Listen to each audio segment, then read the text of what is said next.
afternoon and thanks for joining us for the CNBC Africa broadcast coming to you live from Addis Ababa, where the World Economic Forum is currently in session. Our focus for the next hour is the challenge when it comes to integrating markets on the African continent. I'm Bronwyn Nielsen from CNBC Africa. Let me take a moment to introduce to you my esteemed panelists. From my immediate right, I have Eleni Gabra-Mardin. She's the CEO of the Ethiopian Commodity Exchange.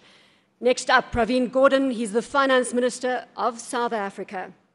We then have Erastus Mwencha. He's the Deputy Chairperson of the African Union. Ngozi Okonjo-Iweala is the Coordinating Minister for Nigeria and, of course, the Minister of Finance in Nigeria.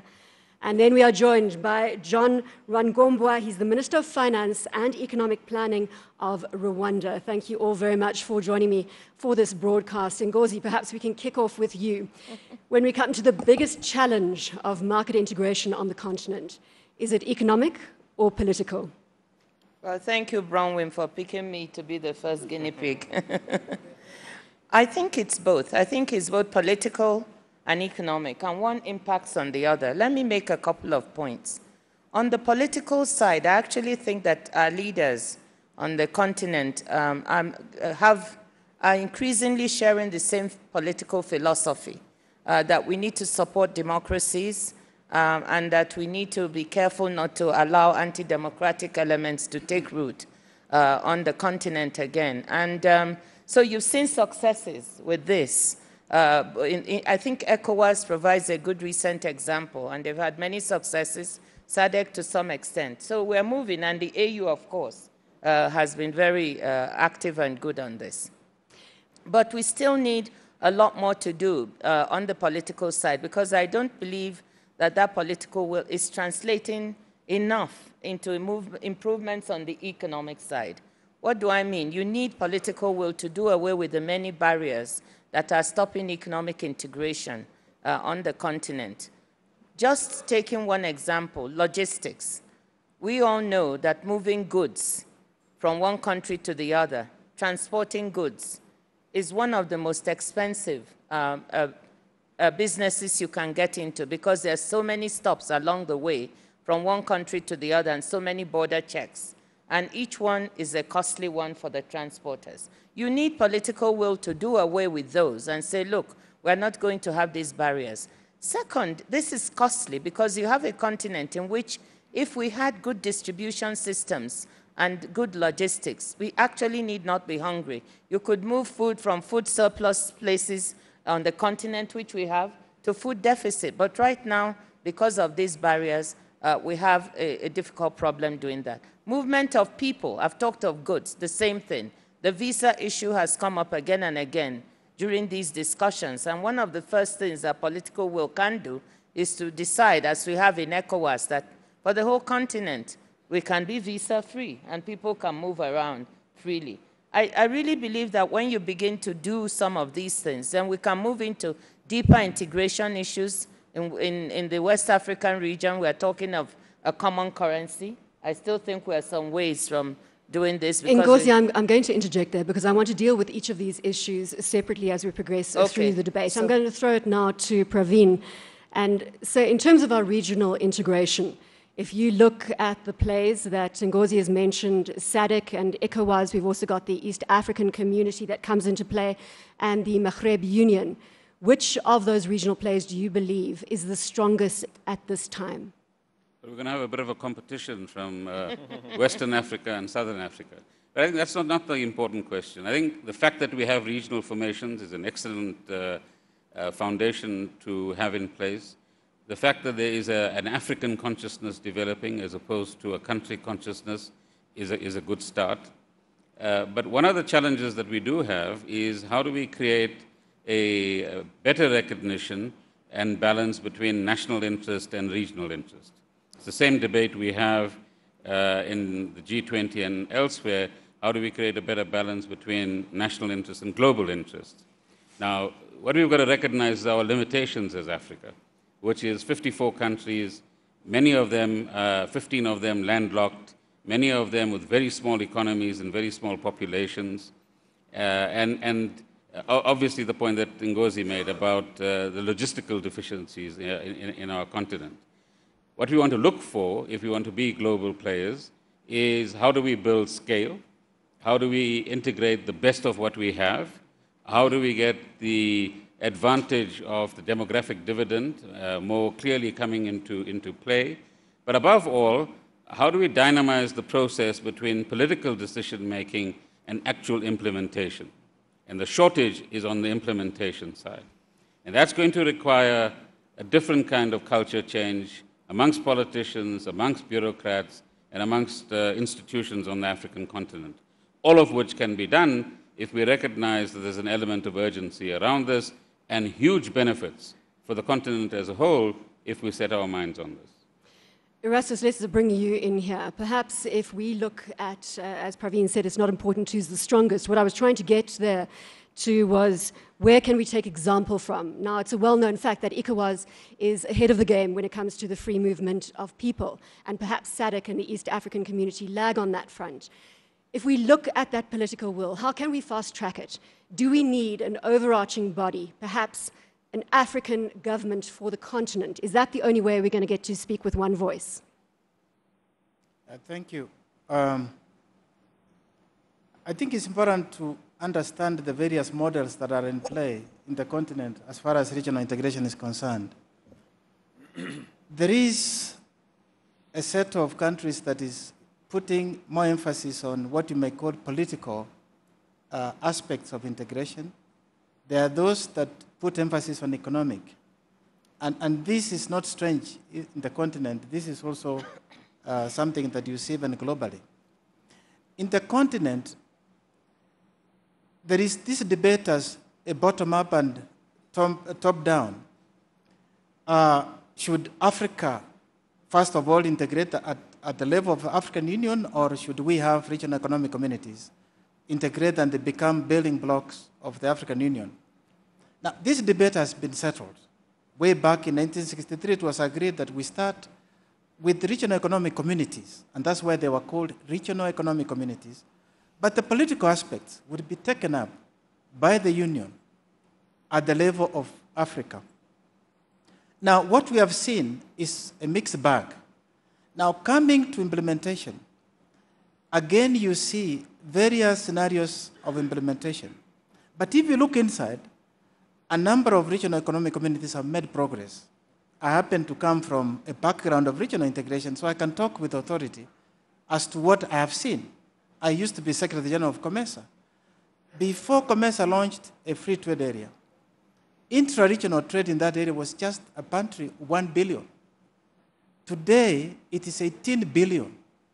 And what has happened? The practical steps that Ngozi talked about, where you remove barriers to trade facilitation, information, helping customs to be less bureaucratic, getting the business communities together, getting the business communities to have a buy-in.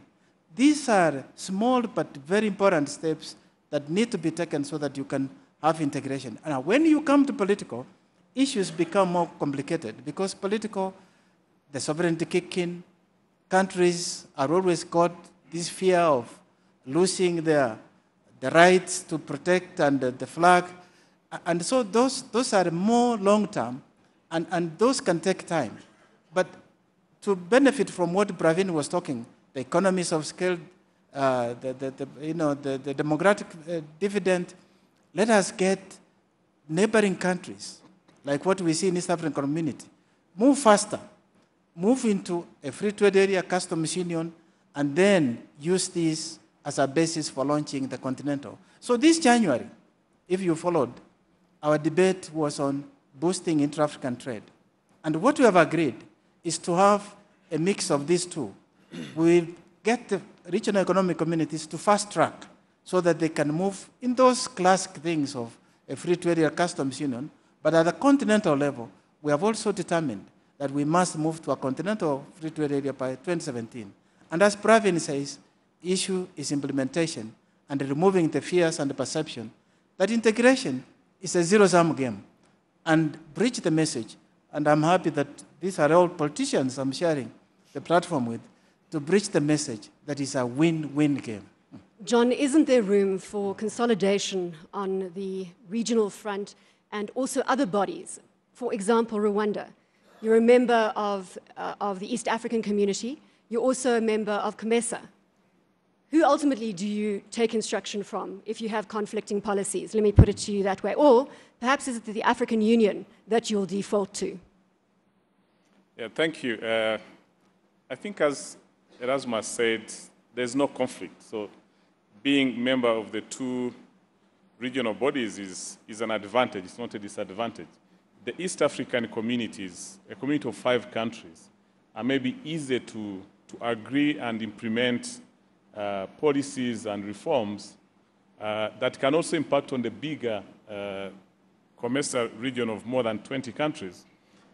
But also to note, which is important, linked to what, again, Erasmus said, starting from the EAC, the COMESA, and the SADC, now we are creating a platform that brings the 3 regional bodies together. So we are already working on integrating these 3 regional bodies for the benefit of the member states. So, but what I would say, I see bigger and quicker implementation of reforms within the smaller EAC community than maybe the bigger COMESA countries. For example, in COMESA, you have a PTA country, a free trade area. Some members are members of the FTA, others are not yet joined. But with the EAC, we are creating a common market. We are all members of the common market. We are creating a customs union. We are all members of the customs union. We've just agreed that we will be using identity cards for our citizens to move across the 5 member states. So that breaks all the barriers that were there for trade. We're already implementing single customs points where a trader moving from Uganda to Rwanda will only have their goods cleared or will have to face one set of customs officials, not clearing from the Ugandan side and then coming to clear from the Rwandan side. So I can see quick implementation of this integration with the smaller community, but which is, at the end of the day, impacting on the bigger regional community. As I said, we are now working as 3 economic bodies that, at the end of the day, as we are succeeding, we also impact on the whole continent. Eleni, I want to touch on the commodity exchange in just a moment, but I want to throw it back to Praveen at this point. How far away are we from having something similar to a Schengen visa for Africa? I think our Home Affairs ministers have been talking, certainly in the SADC context, quite a lot, and there's been arrangements arrived at which makes movement easier. But the key point is that we're not talking about something that is going to start sometime in the future. People are already, if you like, undertaking integration with their feet. Businesses in Africa are operating in multiple African countries. African professionals are operating outside of their normal turfs and migrating to other parts of Africa where they see opportunities. Our universities are actually exchanging academics. In South Africa, you have a large number of academics from other African countries as well. So this is work in progress, and I think what we're talking about here is how do you speed this up? And how does this actually begin to assume a gravitas that makes us important players on the global stage, and more importantly, the billion people on the African continent benefit from this. So I think in different places, as John was pointing out, you have customs regimes that are encouraging integration. You have the triple FTA, SADC, COMESA, and EAC. That's in progress. If we make the breakthroughs there through our trade ministers, we now have a market of 400 to 600 million people that's available, and the scale begins to tell in some ways. So I think what we need to do is to start looking at progress already made, successes already delivered, and ask ourselves, how do we speed up other processes so that we can build on that? Well, talking about progress already made, successes already delivered, we've got to focus on the Ethiopian Commodity Exchange. Eleni, it started in 2008, in the spring of 2008, and you have managed to consolidate the agricultural environment within Ethiopia. Perhaps there's some lessons we can learn from you. And further, is there opportunity for a pan-African commodity exchange? Thank you, Bron. I think that basically, when we talk about integrating markets, the fact is that on the ground, markets, particularly like around borders, short distances, are already integrated because people are close enough that it's easier to go across the border than to go inland in a country. So in fact, the challenge is really to get long distance coordination of markets, even within countries, let alone across countries. So for us in Ethiopia, the first challenge was to enable anybody in Ethiopia to trade with anybody else, guaranteed of delivery, quantity, quality, and payment. And once you create that reliable supply chain, then really the rest is a matter of technology and expanding that same system out. So what I like to think is that it's not really, for me, a question about top down or bottom up. It's about aligning the right policies, the custom tariffs, etc., those policy regimes, the hard infrastructure, the roads, telecoms, etc., and then the very important part, which is our piece, which is the soft infrastructure. So the grades and standards. Can we speak the same language on product qualities? Can we harmonize clearing and payment systems? Can we enable market data and really using the power of technology? I mean, we can all trade on eBay from anywhere in the world. So it's extremely conceivable that we will all be able to use technology and institutional frameworks to develop a Pan-African market. But my view is, let's start by adding value where we are, expanding even within country, a reliable domestic supply chain, and very quickly those reliable internal systems become interesting and usable for neighboring countries. It will be a very, I think, simple thing for Ethiopia and the East African coffee producers to link into a regional coffee index. An East African fine coffee index is something we can build relatively quickly when our neighbors speak with the same language, and we have harmonized some of our grades and standards on our markets and link our exchanges together. So this is my vision, is that in a sense it's a bottom-up that really brings all these pieces together. Erasmus, coming back to you, the Minimum Implementation Program, or MIP, as it is known, is part of fast-tracking this integration process. You've got some key focus areas. Perhaps we can just highlight what is happening on the transport side. We've obviously got the Trans-Africa Highway on the agenda that's going to potentially link 26 countries, 590 million people. That's the direction we need to go in. Yeah, thank you. Earlier on, you asked a question about, how do you get fast tracking? The minimum integration program, the name doesn't convey the actual intention of it, is what regional economic communities should be implementing at minimum and given dates so that they can be able to move towards convergence of forming the continental integration arrangement. And that has given in a number of areas. For instance, in the area of infrastructure, we now have a continental blueprint which has got a program of action that has also put in place a mechanism, both institutional, identified investment programs, and the corridors. Now, and also the architecture for mobilizing resources and implementation. The partnership between the regional economic communities and the African Union is a perfect fit in that. And where you talk of seeding some of the implementation activities at the national level through the principle of subsidiarity. We have similar programs, for instance, under CADEP, which is really shaping up to be a very important program, where again, as a continent, you come together and agree on the kind of minimum things that we should be doing. For instance, the arrangement to talk about, let each country try to invest about 10%, but then you identify national programs, regional programs, and the continental. Now, there are other issues like climate change, where Erasmus, can I stay with the transport element here, and then we'll move on to all the other significant elements that we need to discuss. The Trans-Africa Highway, is that a reality? It is a reality. In fact, if you look at, say, from what Cecil Rhodes had dreamed, from Cape to Cairo, there are now very few missing links for it to be finished. And the east-west, if you take, say, Mombasa to Dakar, there are also very few links to be finished. And there are a number of sub-corridors, like from North Africa to the ports in West Africa, and also in Eastern Africa, you have all these corridors. For instance, in Central Africa, all those programs are now being prepared to be bankable for implementation and bringing in not only African government, but also private investors and the international community to participate in them. Ngozi, the West African transport situation, the West Africa highway, is that in the pipeline?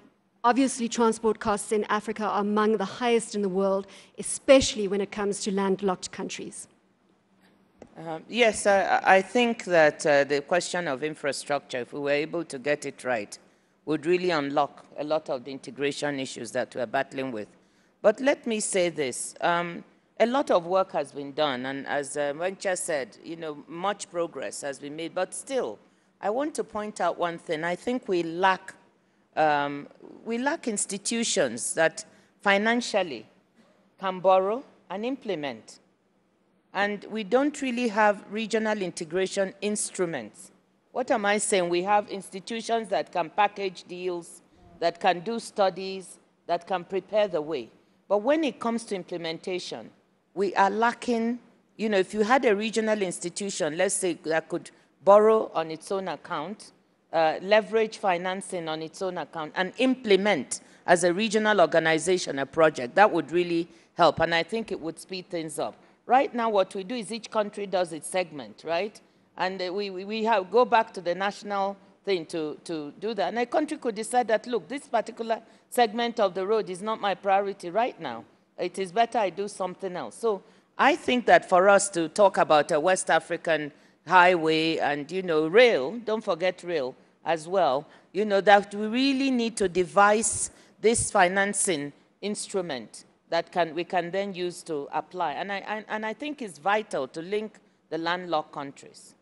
How far off, Praveen, are these financial institutions that can help with this integration?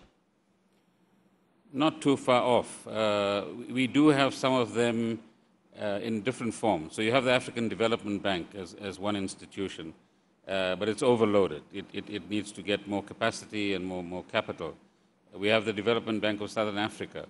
I see there's an Ethiopian Development Bank. There'll be other institutions. But I think what Ngozi is saying is how do we leverage all of those to a completely new level? How do we get better project planning? How do we decentralize that in a way in which that planning capability and project preparation capability is available both to support the Africa-wide infrastructure, but also national infrastructure as well. Then there's the financing element. New instruments need to be found. We, for example, are telling the World Bank it needs to think differently about how to finance African infrastructure, both in terms of scale and in terms of the kinds of instruments that they make available and the terms that they make them available on. So we there, if we could get the political and bureaucratic minds together, we could make some interesting strides, I think, in the next 2 or 3 years. But that deficit that Ngozi identifies is clearly there. Maybe if she did become president of the World Bank, it would have been easier to do some of these things, you see. By the way, that was an interesting example of African integration. Yes. 100%. We stood together as Africa behind her candidacy. Yes, thank you. John, while we're still on taking the best of what has happened and leveraging that for the rest of Africa, perhaps we can focus on the Northern Corridor, which has linked, obviously, Uganda, Burundi, Rwanda, and it's linked you to Mombasa, the Kenyan seaport. That must have helped contribute to the fact that Rwanda is now the third most competitive economy to do business on the African continent, according to the World Economic Forum report 2011-2012, their competitiveness report. Yeah, thank you. I think these corridors that link, especially us as the landlocked countries, are key to our economic development, also attracting investment. And what we are doing through this regional integration that we are talking about is really to ease transport along these corridors. It's not just an issue of investing in having a good road, but also investing in ensuring that there's smooth movement of traffic along these corridors. And that's what we are tackling as a region, removing all the non-tariff barriers that are along these routes. When we establish a single customs union, it makes it easier for goods transiting or coming from abroad. So from Mombasa to Kigali, it's like moving within one country, and all these barriers are removed. That's what we are working on. Maybe speak a bit on the earlier question you had asked about having institutions that can invest in this infrastructure as one institution. For example, we used to have the East African Railways in the former East African community. Today, maybe we might not need to establish this corporation. But we are working on a project with Tanzania and Burundi, on a railway project linking us to the port of Dar es Salaam. And what we are looking at is creating an investment vehicle under a PPP arrangement that will invest in this rail line and manage it as an investment opportunity. So it's not owned by Rwanda or Tanzania, but we are coming together to form an investment vehicle. The same with what we are doing with one of our power dams that we are investing in between us, Burundi and Congo. We are also setting up a private investment vehicle that's going to mobilize financing, invest in this power dam, and sell energy to our utility companies. So this is one of the mechanisms we can use to achieve or to implement these regional projects that need one entity to mobilize financing and manage these entities or these infrastructure and be able to pay back the financing. Eleni, in terms of setting up the Ethiopian Commodity Exchange, what help did you have from financial institutions? Well, I think that in our case, what we were able to use is external partners from the international financial institutions, so the World Bank, UNDP, other agencies. But that doesn't really need to be the model in every country, and certainly not for something at a Pan-African level. I would imagine that there is now, and I would back up and say that in 2006, when our project started, there was enough doubt that a country like Ethiopia could even establish a commodity exchange and have it even become profitable, that really it would have been very difficult to mobilize financing on a commercial basis. But I think we've proven that this model is viable commercially. And so the context in which we would launch new exchanges, I think, is now quite different. And of course, the broader the scope of the market, the breadth of the participation across borders, then the more interesting it becomes for commercial financing. So my feeling and vision is that the exchanges that will emerge, and I think a wave of exchanges will be emerging in the coming 4 to 5 years, will be private-public partnerships with some level of government or regional body support, but also a good, healthy amount of private financing, which I think is now absolutely interesting.